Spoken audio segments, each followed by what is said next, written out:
Welcome to the Bare Metal Cyber Security Plus podcast. This series helps you prepare for the CompTIA Security Plus exam with focused explanations and practical context. For a companion study guide, check out the Achieve CompTIA Security Plus 701 Exam Success by Dr. Jason Edwards. It is the most concise and complete Security Plus guide on the market, built for busy professionals who want to pass the exam fast and on their first try. You can find this book and others at cyberauthor.me. In this episode, we are continuing our exploration of data classification strategies, focusing specifically on private data and public data, along with how to build a truly effective data classification policy. These concepts are essential not only for passing the Security Plus exam, but also for understanding the foundation of data protection in any organization. Let's start with private data. Private data refers to any information that can be used to identify, contact, or locate an individual. This includes names, addresses, social security numbers, health information, financial account numbers, and other forms of personally identifiable information. In many cases, private data is protected by privacy laws and regulations. For example, in the United States, the Health Insurance Portability and Accountability Act requires organizations to protect patient health records. In Europe, the General Data Protection Regulation places strict rules on how personal data is collected and used. Because of the sensitivity and legal obligations surrounding private data, organizations must apply strict controls to prevent unauthorized access, loss, or misuse. This can include encryption, access controls, employee training, and regular audits to ensure compliance. Now let us talk about public data. Public data is information that is intended to be shared openly and does not require protection. Examples include marketing brochures, published research, or job postings. Although public data is not sensitive, it still requires proper handling. Poor management of public data can lead to misinformation, outdated documents, or unintended leaks if something classified as private is mistakenly published. For instance, imagine a public-facing company directory accidentally including employee identification numbers. While the data was meant to be public, an oversight turned it into a risk. Therefore, even public data must go through classification checks to ensure it is truly safe to publish. Security practices such as peer review, approval workflows, and regular updates help reduce the risks associated with public data. Understanding the difference between private and public data is only the beginning. To implement effective data classification, organizations need a structured policy that guides how data is labeled, handled, and reviewed throughout its life cycle. A strong classification policy starts with defining clear categories such as private, confidential, internal use, and public.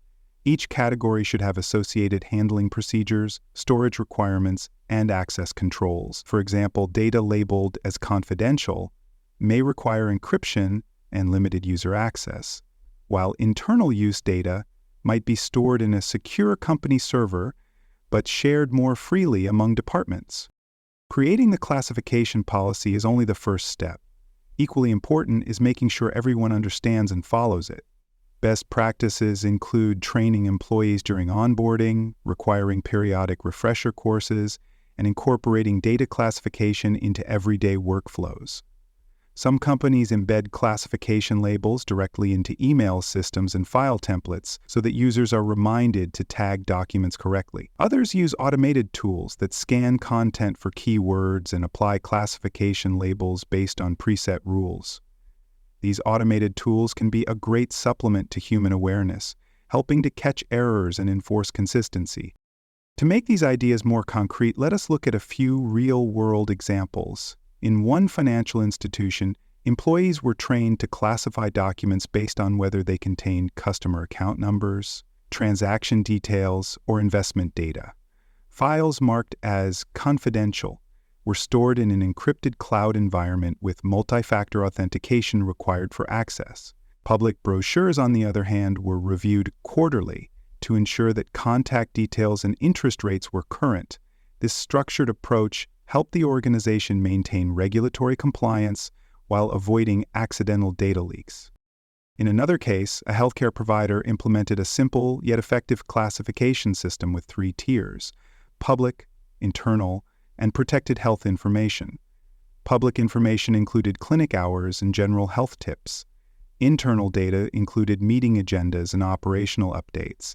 Protected health information was handled with the strictest security controls, including end-to-end encryption and audit logs. This clarity helped reduce confusion among staff and ensured that sensitive patient information was always treated appropriately.